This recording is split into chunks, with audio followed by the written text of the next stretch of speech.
নমস্কার, Ramakrishna TV YouTube চ্যানেলের পক্ষ থেকে সকল মা, বাবা, দাদু, দিদা, ঠাকুমা, ঠাকুর দাদা, দাদা, দিদি, ছোট ছোট ভাই বোনদের জানাই অনেক অনেক ভালোবাসা, প্রীতি ও আন্তরিক শুভেচ্ছা। সবাই ভালো আছেন, ভালো থাকবেন। আমি আজকে চলে এসেছি একটি খুব সুন্দর এবং প্রয়োজনীয় ভিডিও নিয়ে। বহুদিন ধরে অনেকের থেকে আমি এই প্রশ্নগুলো পেয়েছি এবং উত্তর দেওয়ার সময় পাচ্ছিলাম না, কিন্তু আজ সময় এসেছে। যেহেতু আজ সংক্রান্তি, এই সংক্রান্তির দিনে ভাবলাম যে আজকে যে প্রশ্নগুলো বাকি ছিল উত্তর দেওয়া, সেই প্রশ্নের উত্তর দেব।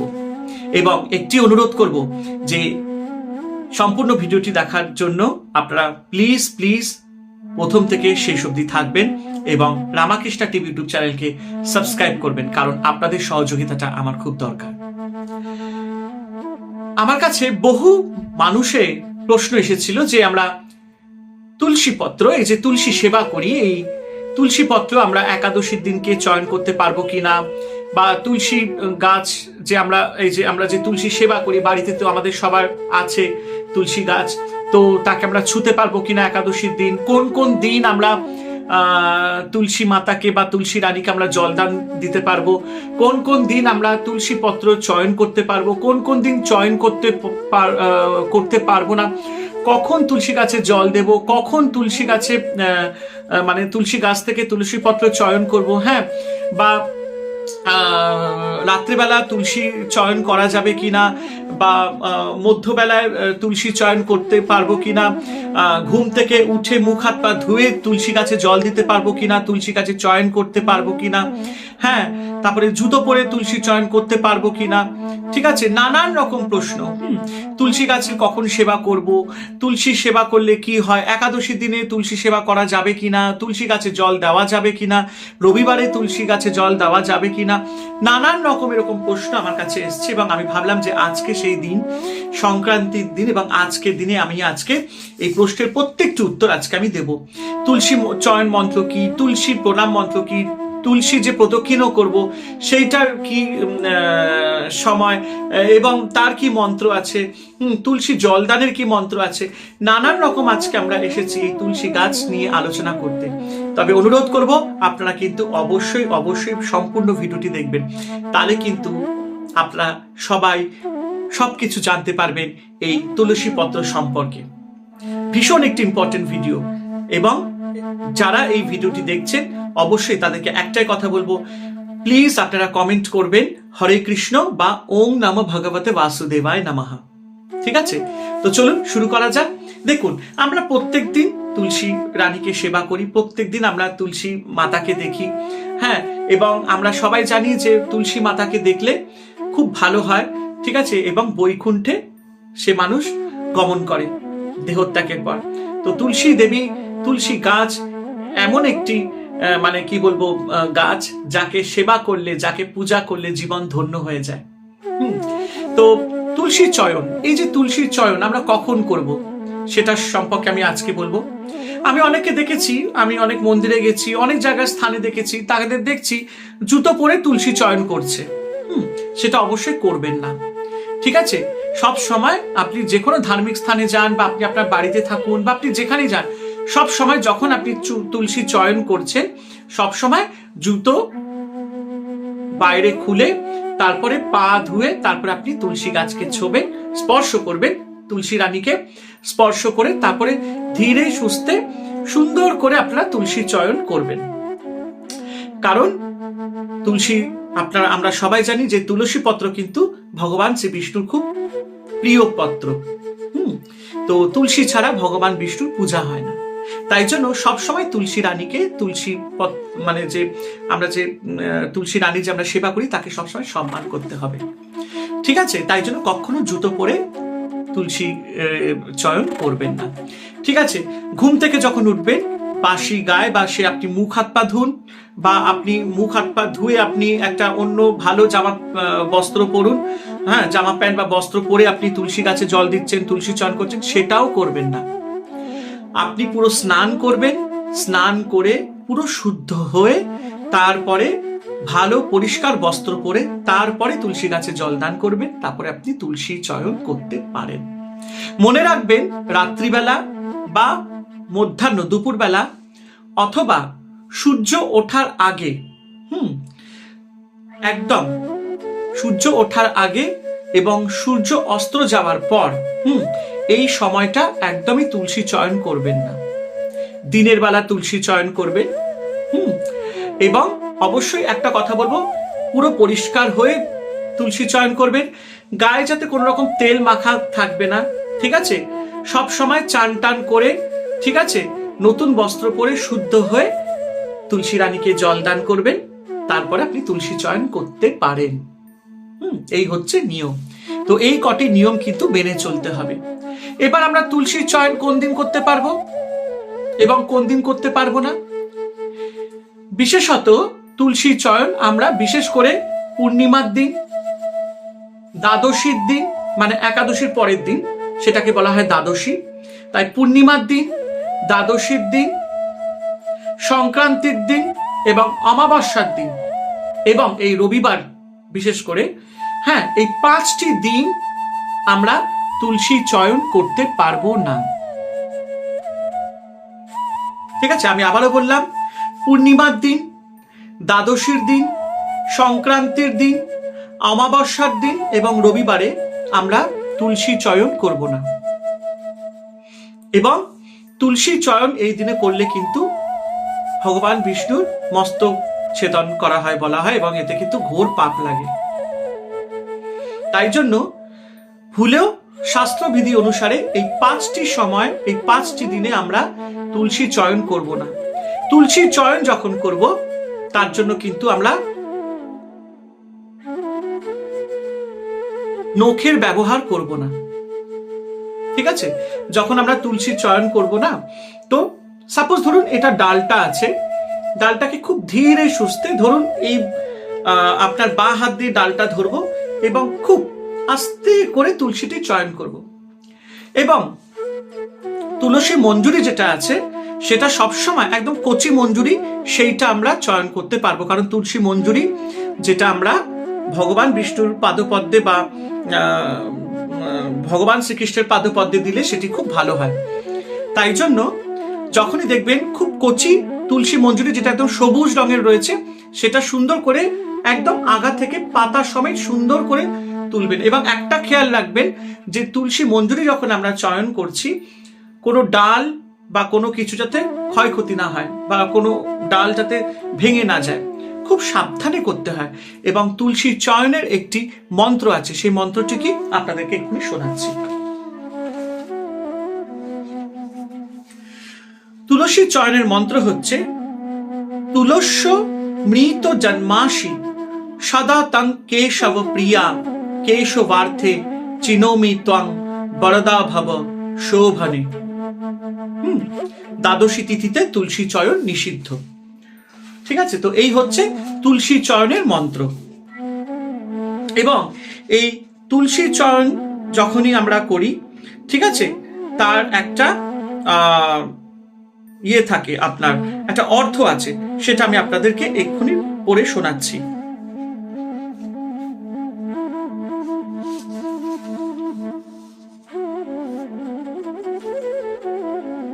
হে তুলসী, অমৃত থেকে আপনার জন্ম। আপনি নিয়ত ভগবান শ্রী কেশবের অতীব প্রিয়। এখন শ্রী কেশবের পূজার উদ্দেশ্যে আপনার পত্র ও মঞ্জুরি আমি সংগ্রহ করছি। কৃপা করে আমাকে বরদান করুন। শ্রীমতী তুলসী দেবীর যাতে কোনো প্রখর ব্যথা সৃষ্টি না হয় সেই বিষয় বিশেষ যত্নবান করতে হয়। ডান হাত দিয়ে তার পত্র চয়নের সময় বাম হাত দিয়ে শাখাটিকে ধরে রাখতে হয় যাতে সেটি ভেঙে না যায়, যেটা আমি এক্ষুনি দেখালাম কিভাবে করতে হয়। তুলসী চারা থেকে পাতা কেটে নেওয়ার জন্য কাঁচি কিংবা ছুরির ব্যবহার কখনোই করবেন না। কাজ শেষে হলে ক্ষমা প্রার্থনা মন্ত্রোচ্চারণের মাধ্যমে তার মার্জনা ভিক্ষা করতে হয়। যখন আমরা তুলসী চয়ন করি, ঠিক আছে, ভগবান বিষ্ণুর জন্য, আমরা তো ভগবান বিষ্ণুর জন্য যখন তুলসী চয়ন করছি বা ভগবান শ্রীকৃষ্ণের জন্য, তখন তার কাছে প্রার্থনা জানালাম। তার জন্য একটা ক্ষমা প্রার্থনা আছে, কারণ হতেও তো পারে ভুল বশতে তার ব্যথা লাগলো, বা আমরা যে তুলসী মঞ্জুরিটা বা তুলসী পাতাটা যে আমরা যে চয়ন করছি তার হতেই পারে কষ্ট লাগতে পারে। তো তার জন্য আমরা একটা ক্ষমা প্রার্থনা করব তুলসী রানীর কাছে। সেটি কি? চয়নোদ্ভব দুঃখং চ যদ হৃদি তব বর্ততে তৎ ক্ষমস্য জগন্মাত বৃন্দা দেবী নমস্তুতে। আমি আরেকবার বলছি, প্রথমটা একটুখানি ভুল হয়েছিল উচ্চারণে আমার। চয়নোদ্ভব দুঃখং চ যদ হৃদি তব বর্ততে তৎ ক্ষমস্য জগন্মাত বৃন্দা দেবী নমস্তুতে। অর্থাৎ, হে তুলসী দেবী, আপনাকে আমার সশ্রদ্ধ প্রণতি জানাই। হে জগন্মাতা, আপনার পত্র ও মঞ্জুরি চয়নকালে যদি আপনার হৃদয় দুঃখের উদ্ভব করে থাকি তবে কৃপা করে আমাকে ক্ষমা করুন। তো এই হচ্ছে ব্যাপার। তো এইভাবে ক্ষমা প্রার্থনা করতে হয়। তো দেখুন, অনেকে আবার বলে যে তুলসী গাছে একাদশী দিনে নাকি জল দিতে নেই, রবিবারে জল দিতে নেই, পূর্ণিমাতে জল দিতে নেই, তারপরে সংক্রান্তিতে জল দিতে নেই, ঠিক আছে, তারপরে হচ্ছে অমাবস্যায় জল দিতে নেই। এই তথ্যটি সম্পূর্ণ ভুল। শাস্ত্রে তুলসী চয়নের কথা বলা হয়েছে। তুলসী চয়ন আমরা একমাত্র দ্বাদশীতে, পূর্ণিমাতে, সংক্রান্তিতে, অমাবস্যাতে এবং রবিবারে আমরা চয়ন করতে পারবো না, এবং রাত্রিতে, সন্ধ্যাবেলায় এবং সূর্য ওঠার আগে, ঠিক আছে, এবং মধ্যাহ্নে আমরা চয়ন করতে পারবো না। এইটি খুব শাস্ত্রেতে কঠিন নিয়মটি দেওয়া হয়েছে এবং এটি নিয়ম পালন করতে হবে। কিন্তু কোন শাস্ত্রেতে এটা লেখা নেই যে একাদশীর দিন, পূর্ণিমার দিন, বা রবিবার দিন, বা সংক্রান্তির দিন, বা অমাবস্যার দিন আমরা তুলসী গাছে জল দিতে পারবো না। কখনোই না, এটি ভুল তথ্য, সম্পূর্ণভাবে ভুল তথ্য। তুলসী গাছে জল দিতে হয়, তাকে জল দান দিতে হয়। প্রত্যেক দিন তুলসী গাছে জল দানের বিধি রয়েছে। তুলসীকে আমরা স্পর্শ করতে পারবো। এর এক বিশাল মাহাত্ম্য। তো দেখুন, আমি সেই মাহাত্ম্য আমি আপনাদেরকে বলছি। ভক্তি রসামৃত সিন্ধু গ্রন্থের মধ্যে নিম্নলিখিত অনুচ্ছেদটি আমরা তুলসী দেবীর মাহাত্ম্য বর্ণনা পাই। যার দর্শনে পাপ ও রোগ নাশ হয়, স্পর্শের ফলে শরীর শুদ্ধ হয়, জল সিঞ্চন করার ফলে ভয় দূর হয়, রোপণ করার ফলে ভগবত ভক্তি লাভ হয় এবং ভগবান শ্রীকৃষ্ণের চরণে অর্পণ করার ফলে পূর্ণ ভগবত প্রেম লাভ করা যায়, সেই তুলসী দেবীর চরণে আমি আমার সশ্রদ্ধ প্রণতি নিবেদন করি। হ্যাঁ, স্কন্দ পুরাণে কিন্তু এই বিধি বিশেষভাবে রচিত করা হয়েছে যে তুলসী পত্র আমরা কিন্তু প্রত্যেক দিন স্পর্শ করতে পারবো, তাকে আমরা প্রণাম করতে পারবো, তাকে আমরা জলদান দিতে পারবো, তার পূজা করতে পারবো। কিন্তু বিশেষ কয়েকটি দিনে, যেমনি পূর্ণিমা, দ্বাদশী, অমাবস্যা, সংক্রান্তিতে এবং রবিবার আমরা তুলসী চয়ন কখনোই করব না। তার সাথে সন্ধ্যেবেলা, রাত্রিবেলা এবং সূর্য ওঠার আগে, ঠিক আছে, এবং মধ্যাহ্নে আমরা তুলসী চয়ন করতে পারবো না। শুধু তুলসী চয়নের শাস্ত্রে কথা বলা আছে, কিন্তু তুলসী জল আমরা প্রত্যেক দিন দিতে পারবো। এবং ব্রহ্মবৈবর্ত পুরাণে, স্কন্ধ পুরাণে, ঠিক আছে, স্বয়ং ব্রহ্মাজি নারদজিকে বলেছেন যে একাদশীর দিনে তুলসী রানীকে জল দান করলে তার বৈকুণ্ঠ ধামে সে গমন করে। তাই যারা বলে যে রবিবারে এবং একাদশীতে তুলসী গাছে, তুলসী বৃক্ষে জল দান করতে নি, এটি সম্পূর্ণ ভুল। এই কথাটি মেনে চললে কিন্তু আপনার পাপের কাজ হবে। তাই জন্য সব সময় মনে রাখবেন, একাদশীতে যদি আপনি তুলসী গাছে জল দেন সেটি খুবই ভালো। ব্রহ্মবৈবর্ত পুরাণে, স্কন্ধ পুরাণে কিন্তু স্বয়ং ব্রহ্মাদেব নারদ মুনিকে বলেছেন একাদশীর দিনে যে তুলসী গাছে জল দান করবেন, তুলসীকে স্পর্শ করে যে প্রণাম করবেন, তার কিন্তু খুব ভালো হয়, তার বৈকুণ্ঠ ধামে সে গমন করেন, বিষ্ণুর পাদপদ্মে সে ঠাঁই লাভ পায়। তা এটি কিন্তু সবসময় মনে রাখবেন। তো দেখুন, পুরাণাদি এবং পঞ্চরাত্র গ্রন্থের সর্বত্রই তুলসী মহান্বিত হয়েছে। সমুদ্র মন্থনকালে ভগবান শ্রী বিষ্ণুর কৃপায় তুলসী সৃষ্টি হয়েছিলেন, যাতে জড় জগতের মাঝে জীবাত্মাদের পারমার্থিক উন্নতি হতে পারে। শ্রী ভগবানের কাছে লক্ষ্মী দেবীর চেয়ে তুলসী দেবী বেশি প্রিয়তমা, কারণ পতিরূপে শ্রী ভগবানের প্রেম ও প্রীতি অর্জনের অভিলাষে তুলসী দেবী চরণ কৃচ্ছ্রতা সাধন করেছিলেন এবং তার আরাধনা করেছিলেন, আর শ্রী ভগবান তার অভিলাষ পূর্ণ করেছিলেন। বিপ্র অপেক্ষা শ্রেয় দান গ্রহিতা আর কেউ হতে পারে না। গাভী অপেক্ষা শ্রেয় দান আর কিছু নেই, গঙ্গা অপেক্ষা শ্রেয় তীর্থ নেই, এবং তুলসী পত্রের চেয়ে শ্রেয় পত্র আর কিছুই হয় না।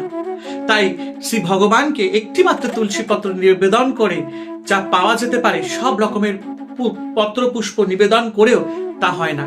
সোনা, মণিমাণিক আর হিরে মুক্ত দিয়ে তৈরি পুষ্পার্ঘ নিবেদন ও তুলসী পত্রের নিবেদনে সমক্ষ নয়। শ্রী ভগবানের উদ্দেশ্যে তুলসী পত্র নিবেদনের মাধ্যমে ভক্ত তার কোটি জন্মের সঞ্চিত পাপ ও রাশি থেকে মুক্তি লাভ করতে পারেন।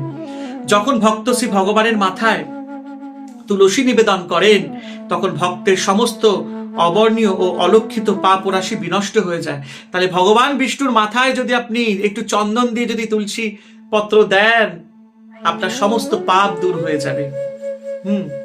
শ্রী ভগবানের মন্দির কক্ষে তুলসী পত্র দিয়ে জল সিঞ্চন করলে মানুষ সকল পাপ রাশি থেকে মুক্তি হয়। সকালবেলা আপনি চান টান করে তুলসী গাছে জল দিয়ে এবার আপনি একটা তামার ঘটিতে বা পেতলের ঘটিতে গঙ্গার জল দিয়ে ওর মধ্যে তুলসী পত্র দিয়ে এবার সারা ঘরে আপনি জল ছিটাবেন, দেখবেন আপনার বাড়ি পজিটিভ থাকবে, আধ্যাত্মিক একটা সেই ব্যাপার থাকবে। হ্যাঁ, কোন রকম কোনো পাপ, কোনো রকম কোনো নেগেটিভিটি আপনার বাড়িতে প্রবেশ করতে পারবে না। মৃত্যুকালে যে মানুষের মুখে বা মাথায় কিংবা শরীরে আমলকি ফল অথবা তুলসী পত্র থাকে, সে অবধারিতভাবে নরক যন্ত্রণা ভোগ থেকে অব্যাহত লাভ করে। তাই জন্য দেখুন, তুলসী পত্রের কি মাহাত্ম্য। তুলসী, এই যে অনেকেই বলে একাদশীতে তুলসী স্পর্শ করবেন না, তুলসীতে জল দেবে না, ভুল কথা, একদম শুনবেন না। একাদশীতে কিন্তু তুলসী গাছে জল দেওয়া খুবই ভালো, এবং শুধু একাদশীতে কেন, প্রত্যেক দিন। এবং দেখুন, তুলসী গাছের দর্শনে সমস্ত পাপ ও শরীরের যত রোগ হয় সেগুলো বিনাশ হয়ে যায়। স্পর্শে শরীর শুদ্ধ হয়ে যায়। জল সিঞ্চন করার ফলে ভয় দূর হয়ে যায়। আমরা যখন জল দিই, মনের মধ্যে অনেক নেগেটিভিটি থাকে, অনেক ভয় থাকে, সেটা দূর হয়ে যায়। তুলসী বৃক্ষকে, তুলসী মাতাকে মানে ছুলে এবং তাকে দর্শন করলে সমস্ত পাপ, ভয়, সমস্ত কিছু দূর হয়ে যায়। তাহলে স্বয়ং যমরাজাও, তিনিও পর্যন্ত ভয় পান, সেও আপনাকে কোনোদিন নরকে নিয়ে যেতে পারবে না, কারণ আপনি তুলসী সেবা করেছেন এবং আপনি কি করেছেন, ভগবান বিষ্ণুর যে প্রিয় পত্র তুলসীকে সেবা করেছেন। একটি করে তুলসী পাতা আপনি প্রত্যেকদিন ভগবান বিষ্ণুর পায়ে দিয়েছেন, এর থেকে বড় কিছু আর হতে পারে না। তাই জন্য যারা বলে তুলসী পত্র, তুলসী গাছ জল সিঞ্চন করা নিষিদ্ধ একাদশীতে, পূর্ণিমায়, অবশ্যই তাদের কথা শুনবেন না। তাই জন্য শাস্ত্রে যা রয়েছে সেটাই মানবেন। হ্যাঁ, অনেক বৈষ্ণব গণেরা আছে, আমি এটা এখন চয়নের কথা বলছি, যেটা আমরা বলেছিলাম যে তুলসী চয়ন, শাস্ত্রে শুধু তুলসী চয়নের কথা বলা হয়েছে। কিছু বিশিষ্ট দিন এবং সময় এই তুলসী চয়ন করা নিষিদ্ধ, এইটি শাস্ত্রে আছে, কিন্তু তুলসী জলদান প্রত্যেক দিন আপনি দিতে পারবেন। দিনের বেলা এবং বিকেল বেলা, সূর্য অস্ত যাওয়ার আগে একবার দেবেন এবং সূর্য ওঠার পর আরেকবার দেবেন। দিনে 2 বার করে আপনি তুলসী গাছে জল দিতে পারবেন, কিন্তু তুলসী চয়নের সময় আছে। এবার অনেক বৈষ্ণবগণেরা আছে যারা দ্বাদশীর দিন, বিশেষ করে মানে একাদশীর পরের দিন, দ্বাদশীর দিন একমাত্র তুলসী পত্র ওনারা চয়ন করেন না, বাকি প্রত্যেক দিন তারা তুলসী পত্র চয়ন করেন। কারণ তাদের প্রত্যেক দিন এই বৈষ্ণবগণেদের ভগবান বিষ্ণুর পুজো করেন, তাদের অনেক অনেক তুলসী পাতা লাগে। তাই জন্য বৈষ্ণবগণেরা প্রত্যেক দিন তুলসী চয়ন করেন, কিন্তু একমাত্র দ্বাদশীর দিন তারা করেন না। যারা বৈষ্ণবগণেরা আছে দ্বাদশীর দিন যেহেতু তাদের মনে হয় যে তুলসী পাতা লাগবে, তারা আগের দিনকে চয়ন করে রেখে দেয়, কারণ সেই তুলসী পাতাটি আমরা দ্বাদশীর দিনে যাতে বিষ্ণুকে তারা নিবেদন করতে পারে। তাই সেই জন্য বিশিষ্ট সময় এবং এই নির্দিষ্ট এই সময়টি জেনে রাখা উচিত। কিন্তু শাস্ত্র অনুসারে আপনি পূর্ণিমার দিন, অমাবস্যার দিন, সংক্রান্তির দিন, একাদশীর দিন এবং রবিবারে তুলসী চয়ন করবেন না, এবং বিশেষ করে রাত্রিবেলা সূর্য ওঠার আগে, সূর্য অস্ত যাওয়ার পরে এবং মধ্যাহ্নে একদমই তুলসী চয়ন করবেন না। ঠিক আছে? তো এগুলো একটু মাথায় রাখবেন। এবং আমি আশা করি আমি অনেকের প্রশ্নের উত্তর জবাব দিতে পারলাম। বহুদিন ধরে এই প্রশ্নগুলো সবার মধ্যে ছিল, আমাকে জিজ্ঞেস করেছে, আমি বলেছিলাম যে হ্যাঁ আমি অবশ্যই আপনাদেরকে সমস্ত প্রশ্নের উত্তর দেব। এবং চলুন এবার আমরা আলোচনা করব হ্যাঁ তুলসী প্রণাম মন্ত্র এবং তার অর্থ। আমরা যখন তুলসীকে প্রণাম করব, জল সিঞ্চন করব, তার একটা নিশ্চয়ই প্রদক্ষিণও করব, তার নিশ্চয়ই আমাদের একটি মন্ত্র আছে।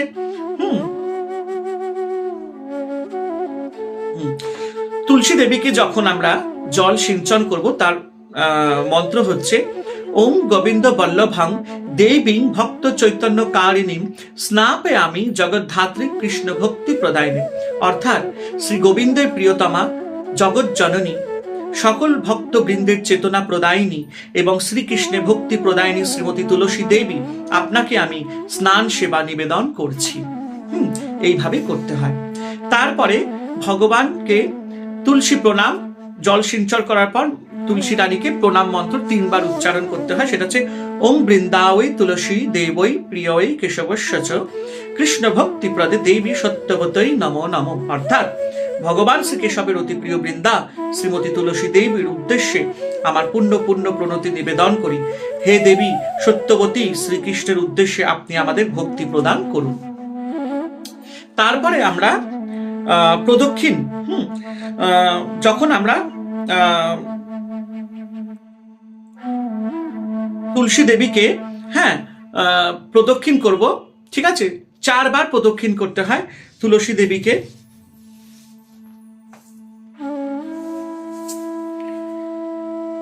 সেই প্রদক্ষিণের মন্ত্র হচ্ছে জানি কানি চ পাপানি ব্রহ্ম হত্যাদি কানি চ তানি তানি প্রণশ্যন্তি প্রদক্ষিণ পদে পদে। অর্থাৎ যখন মানুষ শ্রীমতী তুলসী দেবীকে প্রদক্ষিণ করতে থাকে, তখন প্রতি পদক্ষেপে তার কৃত সকল পাপ কর্ম, এমনকি ব্রহ্ম হত্যার পাপও বিনষ্ট হয়ে যায়। তো দেখুন আমরা আজকে কত সুন্দর তথ্য আমরা জানতে পারলাম এই তুলসী পত্র। তুলসী দেবীকে কখন আমরা জল দিতে পারবো, কখন চয়ন করতে পারবো, অনেক ভুল শাস্ত্র ছিল। এবং একটা কথা মনে রাখবেন, কোনোদিন বাসি গায়ে, ঠিক আছে, আপনি সারাদিন আপনি ঘুম থেকে উঠেছেন, ওই গায়ে আপনি চলে গেলেন, তুলসী দেবীকে ছুঁয়ে দিলেন, জল দিয়ে দিলেন, কখনো করবেন না। প্রথমেই নিজেকে স্নান করে পরিষ্কার হয়ে শুদ্ধ হয়ে ভালো পরিষ্কার বস্ত্র পরে তারপরে তুলসী দেবীকে স্পর্শ করবেন, তাকে জল সিঞ্চন করবেন, তার পূজা করবেন। দিনের বেলা ঘুম থেকে উঠে আপনি মুখ হাত পা ধুয়ে একটা এমনি জামা প্যান্ট পরে নিলেন, ধোয়া জামা প্যান্টই হোক আর যাই হোক, কিন্তু আপনি তো চান তো করলেন না, আপনাকে শুদ্ধ হতে হবে, তারপরেই তো আপনি মা তুলসীকে ধরবেন, স্পর্শ করবেন। তাই জন্য এই বিশিষ্ট এই জিনিসগুলো একটুখানি মনে রাখবেন। জুতো পরে কোনোদিন তুলসী চয়ন করবেন না, ঠিক আছে, শুদ্ধ থাকবেন, সবসময় নিজেকে শুদ্ধ রাখবেন, ঠিক আছে, ভালো বস্ত্র পরে থাকবেন। এবার আপনি খাবার দাবার খেলেন সকালবেলা, ঠিক আছে, ধরুন ব্রেকফাস্ট করলেন বা ডিনার করলেন বা লাঞ্চ করলেন, তারপরে মনে হলো আমি একটুখানি যাই তুলসী গাছের কাছে, একটু তুলসী গাছে জল দিয়ে আসি বা একটু তুলসীকে একটু প্রণাম করে আসি, তাকে ছুঁয়ে, কখনো করবেন না, কখনো না। সব সময় আপনি নিজেকে শুদ্ধ রাখবেন। যেটা আমি বললাম, ভোরবেলা প্রাতকালে ঘুম থেকে উঠে চান করে নতুন বস্ত্র পরে তুলসী দেবীকে জল দান করে প্রণাম করবেন, প্রদক্ষিণ করবেন, তার পূজা করবেন, ঠিক আছে। আবার বিকেলবেলা মানে দুপুরবেলা খাওয়া দাওয়া সেরে একটু আপনি রেস্ট করে তারপরে বিকেলবেলা 5টা-6টার সময় যখন আপনি ঘুম থেকে উঠে বা 5টার সময় আপনি ঘুম থেকে উঠে 4টে-5টার সময় ঘুম থেকে উঠে আবার চান করে একটু নতুন বস্ত্র পরে তুলসী রানীকে আপনি জল দান করলেন, আবার প্রণাম মন্ত্র পড়লেন, ধোয়া জামা প্যান্ট পরে। কিন্তু একটা কথা মনে রাখবেন, আপনি দিনে একবারই দিন, কিন্তু শুদ্ধ হয়ে দিন, ঠিক আছে। আশা করি আমি অনেকের প্রশ্নের উত্তর দিতে পারলাম। সবাই ভালো থাকবেন, আনন্দে থাকবেন। যদি কিছু ভুল বলে থাকি আমাকে ক্ষমা করে দেবেন, ঠিক আছে। রামাকৃষ্ণা টিভি ইউটিউব চ্যানেল সবসময় আপনাদের কাছে চেষ্টা করেছে ভালো কিছু তথ্য দেওয়ার, সেটা সবসময় চেষ্টা করে যাবে। উচ্চারণে এবং আমার কিছু বলাতে যদি কোনো ভুল হয়ে থাকে, সকল মা বাবা, দাদু দিদা, ঠাকুমা ঠাকুরদাদা, দাদা দিদি, ছোট ছোট ভাই বোনদের কাছে, ঈশ্বরের কাছে, আমার ভগবানের কাছে, আমার গুরুদেবের কাছে ক্ষমা চেয়ে নিচ্ছে যদি কোনো ভুল হয়ে থাকে। রামাকৃষ্ণা টিভি ইউটিউব চ্যানেলকে সাবস্ক্রাইব করবেন, শেয়ার করবেন এবং অবশ্যই নিত্য নতুন ভিডিওগুলো দেখার জন্য কি করবেন, বেল আইকনটি প্রেস করে দেবেন। সবাই ভালো থাকবেন, আনন্দে থাকবেন। হরে কৃষ্ণ কৃষ্ণ কৃষ্ণ হরে হরে, হরে রাম রাম রাম হরে হরে। জয় শিব শম্ভু, জয় দেবী দুর্গা দুর্গতি নাশিনী, জয় মা কালী। ওং নমঃ ভগবতে বাসুদেবায় নমঃ, ওং নমঃ ভগবতে বাসুদেবায় নমঃ, ওং নমঃ ভগবতে বাসুদেবায় নমঃ।